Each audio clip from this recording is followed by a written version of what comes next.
Oh iya. Karena kan menurutku semua orang sih, ada orang bilang bahwasanya kalau ada orang mendekati mati dia masih hidup, itu pasti dia comeback stronger. Dragon Ball kan begitu. Iya, Dragon Ball kan udah mati, Dragon Ball disuruh hidup lagi. Dragon Ball tuh ini ya, Dragon Ball tuh komik Cina apa Jepang ya? Jepang. Asia ya. Toriyama. Dragon Ball orang Asia tuh kan semuanya, kalau orang Amerika kan wah harus orang Asia kan duit kan. Iya, sampai mati pun suruh cari duit. Iya, dan harus kerja gitu, semangat. Dragon Ball udah mati, masuk surga, disuruh kerja juga sama Tuhan.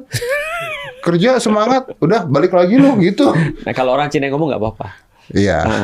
Karena kan orang Cina kan. Orang Cina yang ngomong. Dan orang Cina kalau sudah meninggal dibakarin juga duit juga kan. Iya. Mobil-mobilan, sendal. Dulu aku pernah nanya Om, kenapa sendal ukurannya 1 per 1, kalau mobil ukurannya dikecilin? Nah bener juga ya. Sampai sekarang nggak dapet jawabannya Om.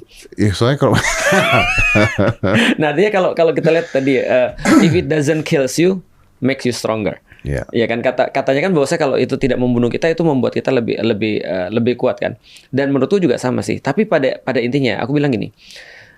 Dulu ketika aku mikir mati aku takut Om, terus terang. Sebelum aku masuk Islam, yang membuat aku salah satu yang masuk Islam adalah tentang mikir setelah mati mau gimana. Karena referensi kan cuma film Ghost kan. Yang setelah itu naik, aku pikir enak juga ya bisa ngintip orang kan gitu. Nah tapi kan ternyata kayak gitu kan. Nah ketika aku mikir bahwa saya hidup ini seperti apa, pertama aku takut mati terus terang. Dan itu mengganggu aku banget sih. Aku mikir bahwa suatu saat kita terus nggak ada. Jadi Om bisa bayangin ya Om ya. Om kan mikir ada orang kayak bapaknya Om 70 lewat. Itu kan bagus bagi dia. Tapi kalau kita mikirin lagi Om ya, itu bagi dia belum tentu bagus loh. Karena bagi dia mungkin dia juga kaget. Misalnya kayak sekarang nih. Dan kita kan tahu dalam kondisi itu, kita yang sudah pernah near death experience ini, kita tahu bahwasanya kerjaan itu terlalu banyak yang kita tinggal. Oh iya. Dan kita mikirin itu, harusnya aku ngerjain ini sampai selesai gitu maksudnya. Dan di titik ini aku tahu bahwa kerjaanku nggak pernah selesai. Artinya, kalau aku nggak nyiapin banget, berarti aku akan mati dalam keadaan aku nyesel.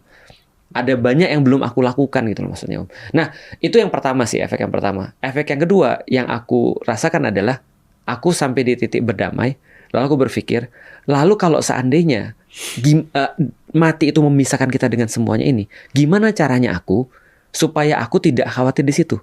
Jawabannya kayak Om bilang tadi, jangan mikirin diri sendiri. Maka orang yang tidak mikirin diri sendiri Om, coba lihat, dia lebih berani menghadapi mati. Mungkin itu pelajarannya untuk injury time. This makes sense.